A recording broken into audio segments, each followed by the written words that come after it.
All right. As you all are making your way back to your seats and we prepare to get started,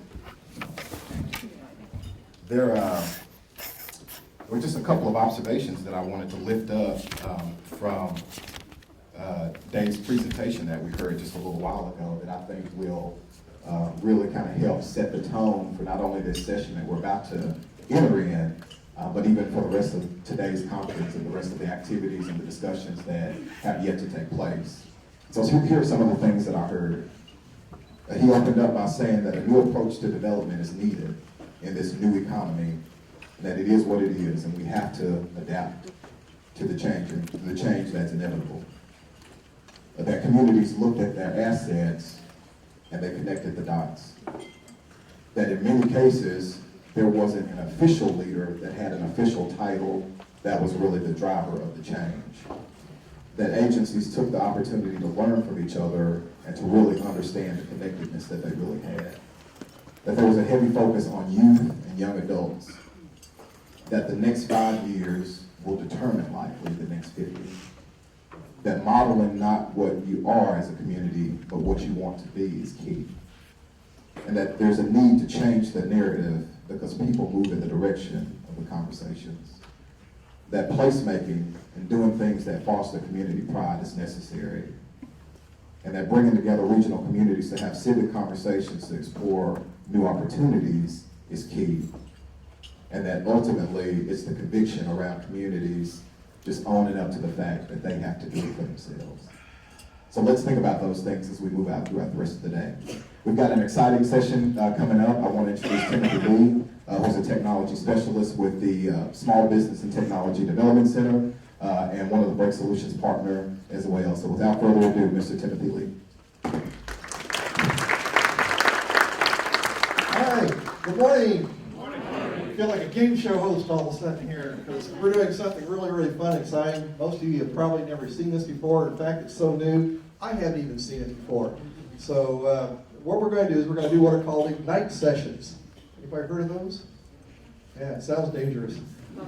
Unfortunately, we're not going to be playing with fire or anything. Well, actually we are in a way. 6 very brave souls are sitting amongst you, and they're going to come down here one at a time. We're going to give them 5 minutes.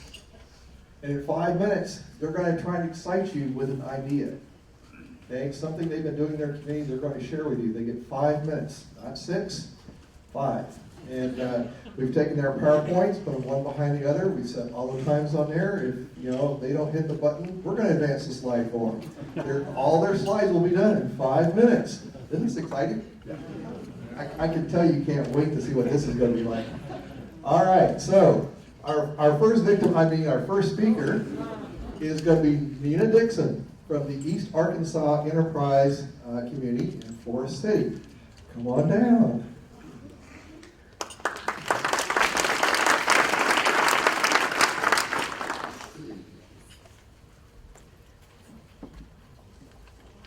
Okay, sure, you can do it over here.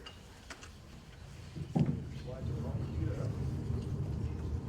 The first one's not on timer, so as soon as you hit this little advance button, hit a little advance where you could. By the way, this is interactive at the end. If you have one of these little devices with you, you might want to go ahead and turn it on. You can put it on vibrate, turn the speaker off, but we're going to play with these at the end of the 6 speakers. Oh. Well, good morning. My name is Nina Dixon. I'm with East Arkansas Enterprise Community. And actually, I was looking at the agenda and I thought I was kind of down to kind of see how everybody else was doing. They called my name. I said, okay, I'm the first victim. But Dr. Robert Cole couldn't be with us today. So I am the program manager for the Youth Leadership, Entrepreneurship, and Development Program. Building our future, the next generations of entrepreneurs. These are the people who thought of some of the ideas that maybe you or I have, but are willing to put them into action to move forward, to get the job done, to get it out of their heads and onto paper and out into the real world. Our youth program, this is just a couple of pictures of where we kind of place students throughout various communities that we work in, whether it be the food pantries, schools, USDA offices, community colleges, anywhere that we feel that the students and the employer can both gain something from it and have more experience.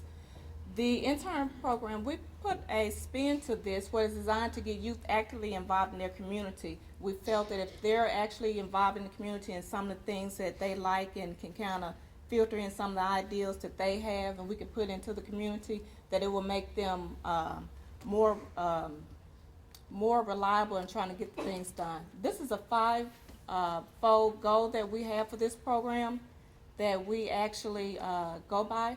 We encourage at-risk youth between the ages of 14 and 17. Now it's between the ages of 14 to 24 to stay in school and attain a secondary education. We try to teach them skills so that the youth can further their education. We also try to prepare them for the real world of work, to assist them with development of ongoing relationships with local business and professional persons. We also try to expand their vision with the career aspiration, things that they like. We try to make sure that we can find people that are closely with interest of theirs so they can kind of keep it going.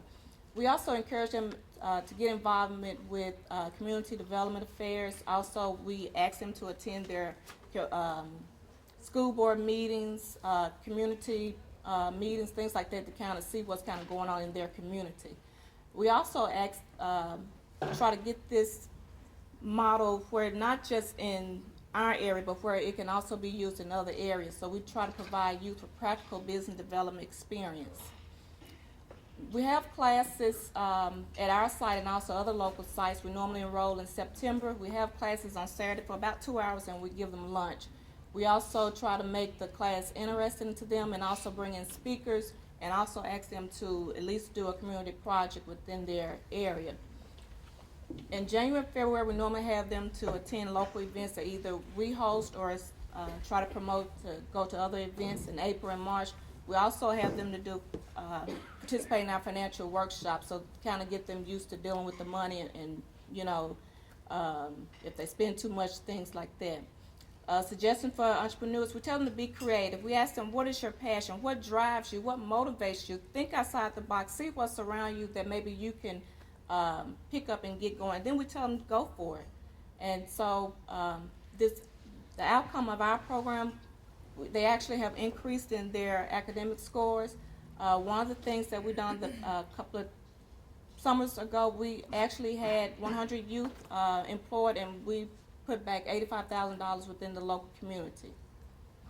So for more information, I know I kind of spoke a little too fast, but for more information, you can contact me at the East Arkansas Enterprise Community. Well done.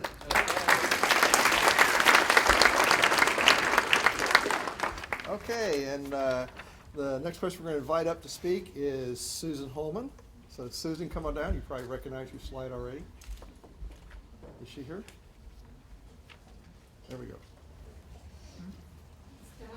Oh, no, this doesn't count against you. When we hit the advance. So what do you guys think about this? This is pretty cool? I halfway thought about mixing the speakers and the PowerPoints up and playing PowerPoint karaoke this morning. I could talk about how our Sonic is closing for a week for 5 minutes. Okay. I know, I'm going to have some problems. All right, once again, the way this works is you're on your first slide. When you hit this little advance button, it will start the auto timer. You Okay. can advance manually if you'd like. Susan doesn't have a lot of slides, so she don't. has lots of time to talk about her few slides. She has a very wise strategy this morning. As we were looking, we were kind of a little out of the norm with the other groups, but I think you'll be able to tie it all together. Let me set the stage for you just a second. Franklin County is very rural. Ozark and Charleston are our county seats, and we also have courthouses. We had dealt with a week of really bad weather in May. On Sunday of this week was the Joplin tornado. Every day we had tornado watches and tornado warnings. So we had already kind of had this idea that it was going to be bad, but we almost became immune to it. You know, when you cry wolf every day, you just eventually pick up and go on. So on the morning of May 25th, this is a Wednesday morning at midnight, we had a tornado, EF4 tornado, hit rural Franklin County. The areas of Etna and Denning were what were hit, and most of you are like, well, I don't even know where that is. So this is Franklin County. Can I take this off? I like the standing still stuff. Just for an idea, Charleston is down here at the bottom, Ozark is the star, and the red line is where the tornado came through. We knew that the tornado came, but there wasn't a lot being done at that point. Search and rescue took a while. It took forever for them just to get into where the actual devastation was and the actual problems. So just after the tornado, the Red Cross came in. And most of you think that the Red Cross comes in and kind of takes over, or they're going to solve all your problems. They don't, okay? They did set up food for us and provided a shelter, but people couldn't get to us. And most of them weren't going to leave where they were. So what we did, myself and the DHS administrator just walked in and kind of just had to go with it, okay? There's not a lot of people going, you do this and you do this. You kind of walk in and say, we're going to do this, okay? And you can't be scared to do that at that point. Working with the Office of Emergency Services and the Red Cross, we set up home meal delivery. We had lots of people willing to volunteer, but not very many leaders at this point. We set up home meal delivery because people did not want to leave the few things they had left, okay? Sorry, did that advance for me? I'm going too slow. People didn't want to leave where they were, and we had curfew at 8 o'clock to keep loitering down and to keep people from just walking through and looking at what's going on. We closed off those areas. So if you worked all day and became 8 o'clock, you couldn't leave your house. We also set up distribution centers because we were not close to an area that we could set up one place. We had 2 distribution centers. We organized home meal deliveries. We had compound posts where volunteers came and checked in, and we put them to work. So you didn't have this mass chaos of just people going everywhere. Then we had this group that, we didn't have a way to collect money and distribute money and items. We did not have a nonprofit that could take that on. These areas weren't serviced by a lot of help. So what we did is set up with the Baptist Women's Association in our county helped us organize Moving Forward. And what we did with Moving Forward is if you wanted to sponsor a family but you didn't know how to connect to them, we had families apply with what they needed, and you applied as a sponsor, and the ladies of the church matched those together. Here was what was very interesting, is when we sat down and said we were going to do that, the people with emergency services said, you'll never get that church to help you. They hadn't helped us do anything ever. One phone call is all it took. A lot of problems that we have in our community is because somebody will not ask. That was our major deal. And so then we also organized a disaster shower, which is just like a household shower you'd have when you get married or you have a baby. People donated items. We also had money. We went out and shopped and put it all together. Then everybody that was affected by the tornado got some play money, and they came in and bought what they needed. It wasn't me taking them a kitchen full of stuff when they didn't have a kitchen to put it in. It was them coming and picking what they needed. And what this has been able to do is I hope nobody ever has to go through a disaster of this kind. But if you don't know what your disaster plan is for your county, you better find out. Because if not, if you're a business owner, you're going to be bombarded by people who are looking for donations. You're going to want to help, but you don't know where to go. It's just very simple things. And us having to go through this one time made us realize that our plan wasn't very good. So hopefully you don't have to go through this, but know what your disaster plans are and don't be afraid to ask what your place in that is. All right, well done.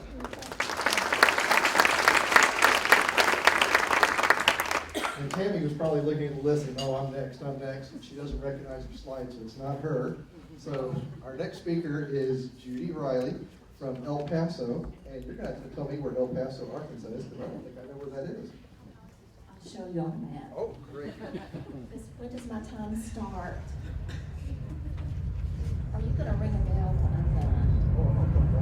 Okay, good. Our project was converting a 100-year-old bank building into a community library. El Paso, for those of you who don't know where it is in the extreme southwest corner of White County. It's pretty isolated and historically has been very isolated because it was 35 miles to, still is 35 miles to the county seat. And as far as the library is concerned, we're at least 15 miles from any other library service. A local family donated this building to our community. We're not an incorporated town, so to get the tax benefit. That's a before picture. A lot of people looked at that and said, oh gosh, are you crazy or what? But the community really banded together. The one family donated it. This is just going automatically, isn't it? Yep. Okay, fine by me. Okay, that's what it looked like before. In order for the local family to get the tax credit, they needed to donate it to a government entity or to a nonprofit. And the power, that's original to the bank, and we're attempting to keep that in the renovation process. The community, it doesn't really look like Mayberry, but it acts like Mayberry. People in this community, because it historically was really isolated, that's the before also, they really have always banded together. So this local nonprofit owns and operates a walking trail, a community park, a ball field, a community center, and now a future library. Because our community is kind of a veteran community, we have a lot of professionals that live in that area, and so they've all donated their expertise. We have an architect, you'll see a picture of her in a minute. All these folks that have donated their time that we haven't had to spend money to do. The next slide, I think, shows some of the outside. It's not on automatic now, is it? External funding. We've been fortunate enough in the last couple of years to get 3 outside grants. 2 of them have a lot of restrictions because our little building is on the National Historic Registry, so anything you get from Arkansas Department of Heritage has to jump through a lot of hoops. If there's a take-home message in our little project, it's that people support what they're involved in. And they don't need to be just involved in the doing. They need to be involved in the planning, the determining of the goals. They need to be there from the outset. So before we ever took this project on, the community got together and basically said, yeah, we'll do it. We will do it. And so they were challenged with, do you really have the commitment to follow through with what it takes? Kids are involved. I thought about the previous presentation. We did a lot to just kind of get ready for what we were attempting to do. So we had to remove a lot of stuff to get started. But people want to use their expertise. They want to share what they know. They want to be asked. Susan made an interesting comment there. If they're not asked, they're probably not going to jump up and down and say, pick me to do that, because people tend to be a little modest. All of the work that was done, except for 2 things, has all been done by volunteer effort. It was a really windy day when it was time to put the galvanized roof on, and so we decided we had enough money that we hired somebody to do that. And Arkansas Historic Preservation told us we had to get the brick repointed and get the building stabilized before we could do anything about the roof, so we hired a company to do that. There's the architect, a young woman who happened to marry into the community, and I've told Mark this and some other people. I did not grow up in that community, but I married into a long-standing community family, and so did the architect. We tell people we're really from off, but we married into it. So that's what it looks like right now. Still a long way to go. We've got plans for what we're intending to do. The current funding that we have that we've got to use up by May and June of this year will take care of the systems. We're right now in the process of letting bids to get windows and doors replaced, but they all have to be made, to look like the old.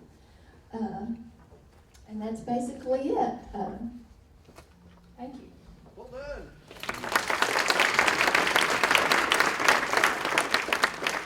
Okay, we're now halfway through the presentations, and coming up is Tammy Thorough.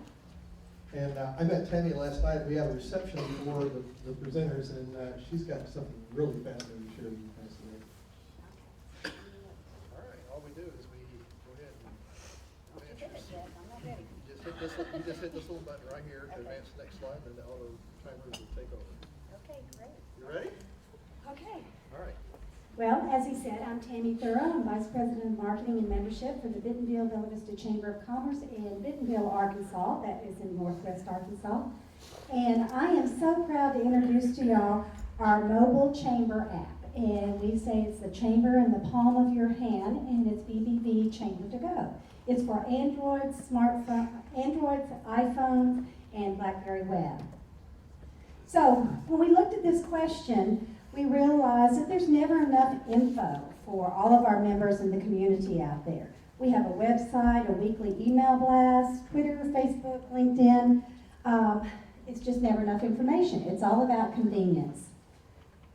Almost every business is gearing up for mobile strategy. And when you have mobile strategy, you can attract more customers, improve customer service, extend your brand, create new revenue opportunities, and it makes brick and mortar more digital. We found a company that works with chambers. They did no charge to develop the app. It was a revenue generator. It was no cost to our members unless they upgraded their ad, and the company did all the work. Finding the right design was very important to us. We wanted a design that complemented the chamber website. We used pictures of the area, of our tourist areas in Bentonville and Bella Vista, and it was important to us to have community reminders. We found that this was very beneficial to our members because a mobile app empowers our members with having a member directory on it, and it is seen as a resource to our community, to our visitors that come to the area.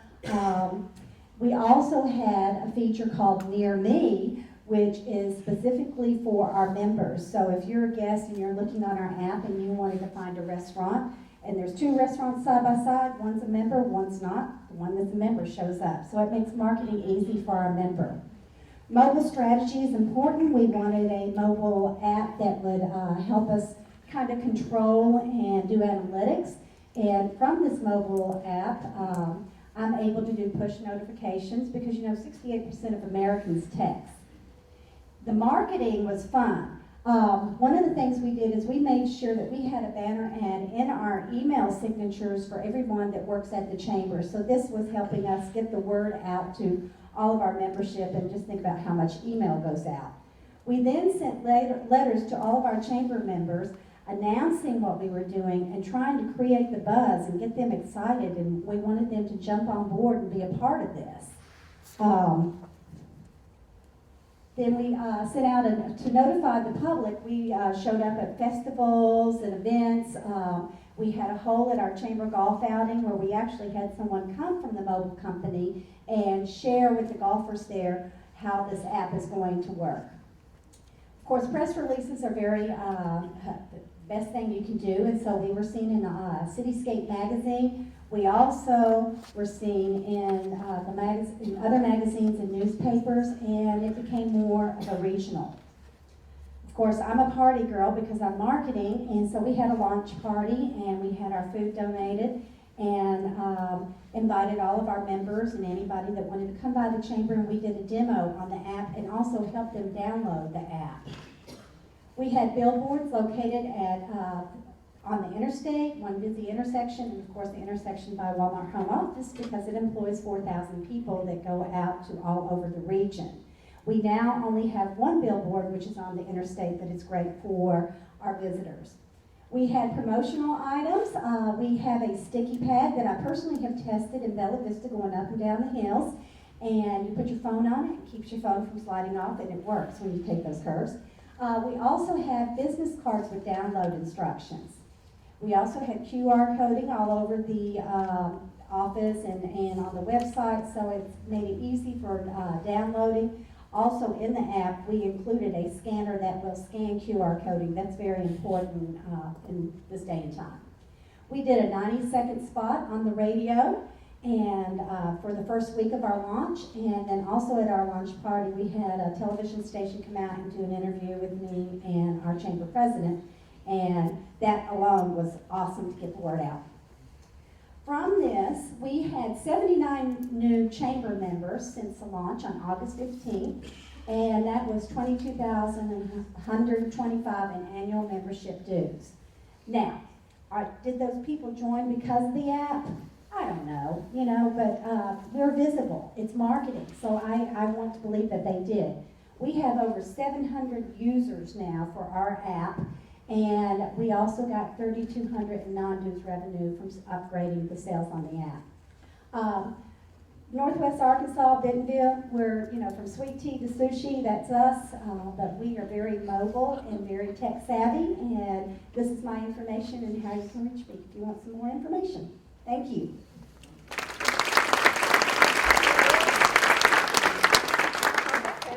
That was 20 slides and 15 seconds per slide. Well, let me pick the other person, I'll forward it for him.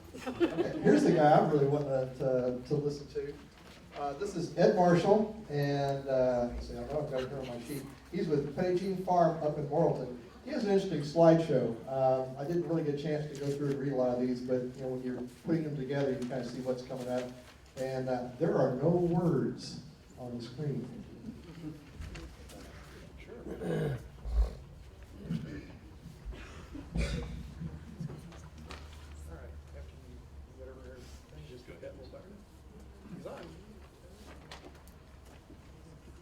This could be the first time I've ever tried to read a speech, but Mark has us on a pretty short leash today, so that's what I'm putting out. You already know that 2/3 of Americans are overweight or obese, and with diet-related disease already killing the majority of us, more people are looking directly for the farm gate to find their food source. Can your community or mine find vitality in local food? As the industrialized food system comes apart at the seams, leaving our health, prosperity, and very survival increasingly imperiled, could your own individual, simple, daily act of purchasing your next meal be a breakthrough solution? In my own rural county of slightly under 20,000 people, that single, simple change alone would add over $150 million each year to our county. Sounds way too simple to be called economic development. And with a stronger community as a logical byproduct, my story today is about a group of farmers and their customer partners who have worked together over several years now to create a regional market system that begins right at the farm gate.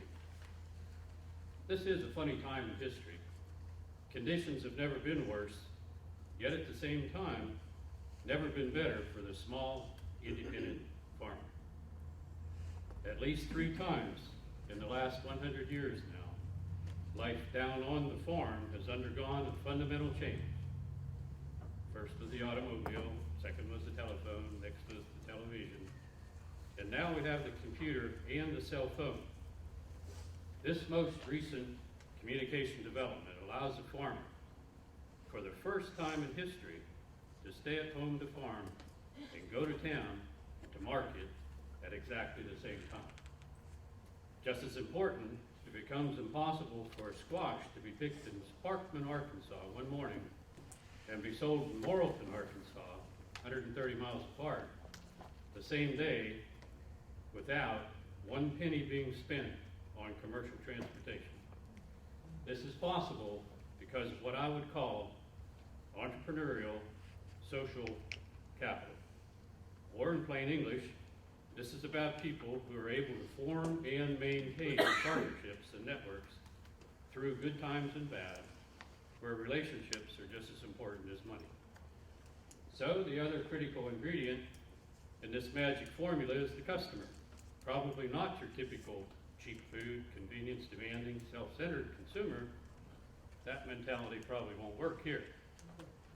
Our goal has been to connect the finest farmers and food artisans in Arkansas with customers informed enough to appreciate their work. Now, farmers do still have to go to town to market the old-fashioned way sometimes. They can help inform customers by sampling their wares and explaining their production practices. Real education begins to occur when farmers open their farm to customers who see for themselves where and how their food is grown, and who handles what they're going to eat. Try that at your current grocery chain store. Most of our network meetings don't convene in lush or fancy conference rooms. But here's what's being brewed up here. A year-round market that's central to its success is the enhanced communication available through first the computer and now even the cell phone. Customers and farmers can buy and sell simultaneously online, from permanent store shelves, traditional old-fashioned parking lot market, regular food drops, the CSA, the Community Supported Agriculture, and the herd share, which is buying a piece of a milking cow. So, something for everyone on both sides of the partnership. And so I guess the bottom line here is, when it comes to food, you will put into your mouth and for your family, is your food in better hands coming from the multinational corporation or Anna? Of course, the choice is yours and your purchase is your vote. And by the way, the secret formula, if you have people in your region, this will work there too.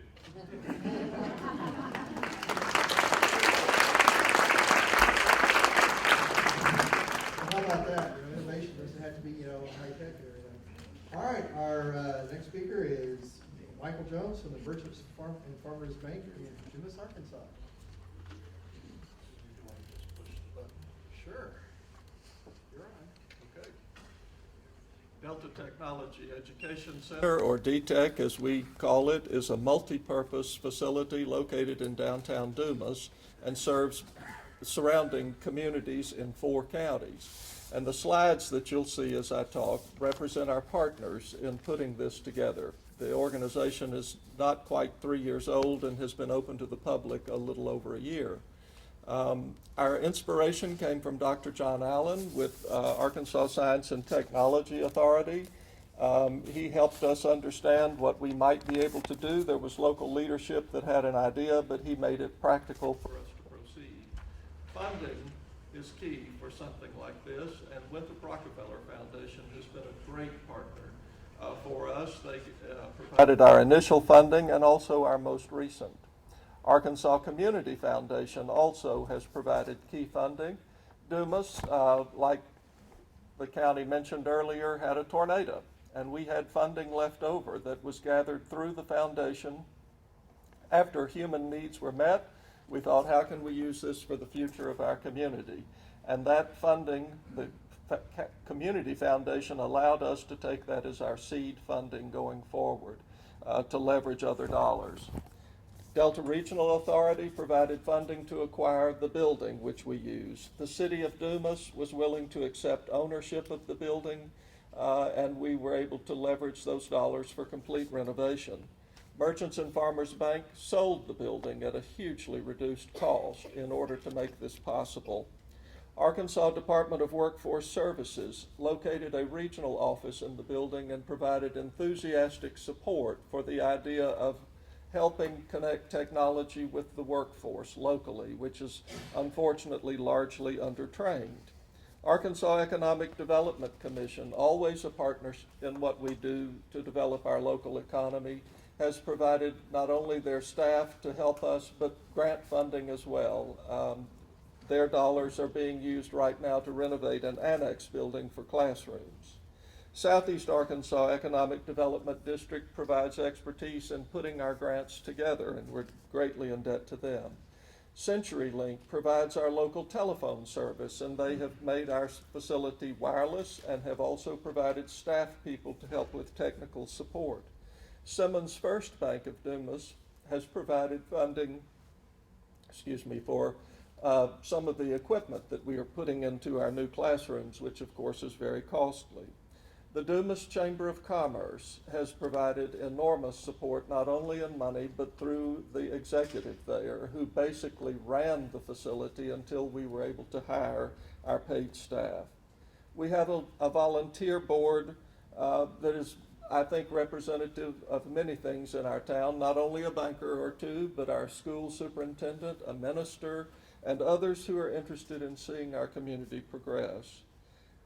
One of our goals is to link our workforce and our citizens to higher education. We have no such facility in our town, and 4 surrounding colleges are offering remote classes in our facility, not only those with instructors, but those that ultimately, when our new facility is complete, will have all the up-to-date interactive technology for remote teaching. This will also be used for classes for local industries or businesses who want to do some kind of catch up or learn a new task. we can do that through our facility. We have hired a new staff, and Shalonda Jones is with me today. Shalonda's doing a very capable job, kind of a pioneer. There was no template for what we've done in Dumas with this facility. Shalonda's young and innovative and has been a great asset to us. There are pictures of the interior of our building. The computer lab provides access to households who have no computer access at home, or if they do, are able to buy the computer. They may not have anything but dial-up, which of course, if you've ever tried that, you'll throw it away.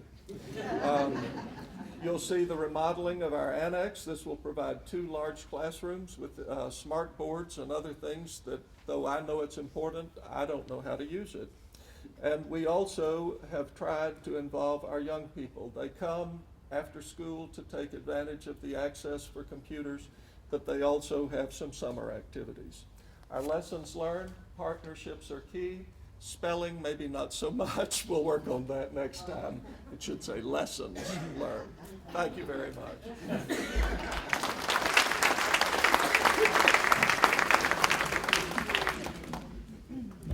All right, how about that? We did 6 presentations in 30 minutes. All right, now's the time if you have one of these little personal communication devices, wake it up. I see some folks out here with laptops, iPads, various things. We're going to give you a chance to provide some input and participate in what we're doing here. Let's see.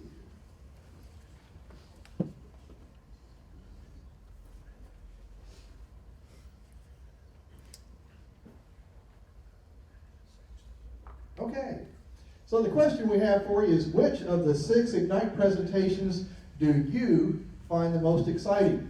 And so if you have a cell phone, what we'd like to do is, here are the 6 ideas: the tornado recovery, the El Paso Library, the Bentonville Chamber app, FarmGate, Delta Tech Ed, and the Youth Entrepreneurship Program that we heard first. These are the magic 6 numbers, 1540, then the last 2 will be either 89, 90, 91, 92, 93, 94. If you would text that number to 37607, those of you with computers or iPads, if you've got Twitter open or tweeting our conference, you can tweet to the Twitter handle @poll with one of these code numbers. Or if you're sitting there with a laptop and you've got Internet Explorer or something open, you can go to the website, pollev.com. It'll prompt you to put in one of these little 6-digit numbers. And I'm going to switch over to the results, and this is kind of fascinating because it actually ends up looking like a horse race. And they're off.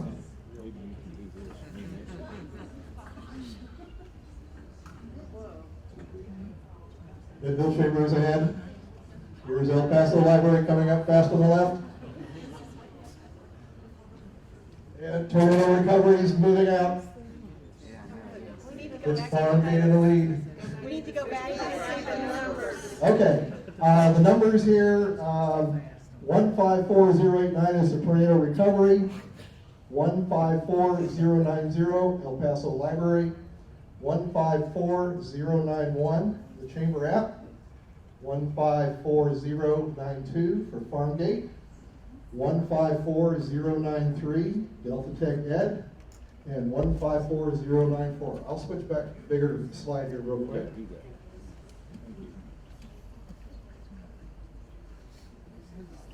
Now it's a mystery. Anything could be happening. What do you think about this? This is pretty cool technology, huh? This is called Poll Everywhere. There is a free account available, which lets you do up to 40 responses. So if you want to do something exciting at a chamber meeting, or maybe you're doing a class or something like this, this is a fun little tool. We use this at the SBTDC for some of our staff training. It's great when you're doing strategic development. Nobody wants to pop up an idea, you just have your staff vote on things in the strategic plan. Okay, looks like we've hit our maximum number of results here, so let's see how we're doing here. Okay. Based on our first 40 results here, it looks like the hottest idea, congratulations Bentonville. The Chamber app seems to be a hitter. FarmGate, wow, pretty nice. I thought that was kind of innovative, just kind of what they were doing with the low tech of the farms and things. But We kind of believe everybody's the winner here, so if our 6 presenters will come down, we actually have a small party cake for you.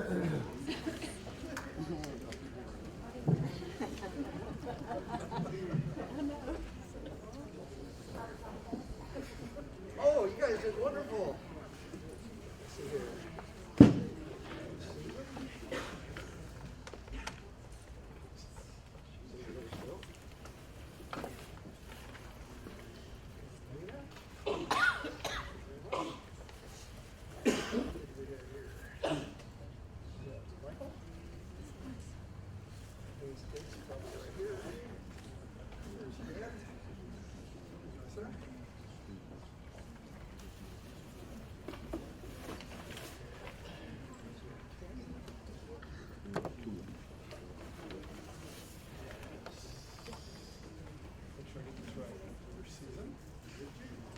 All right, give all of our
thought I was off the hook. Get the good, distinct pleasure of introducing our next speaker. But just before we do that, let's give our presenters just one more minute. We just got an opportunity to see a lot of innovative solutions that are taking place throughout the state. So now is going to be an opportunity for us to take a step back, to reassess and refocus.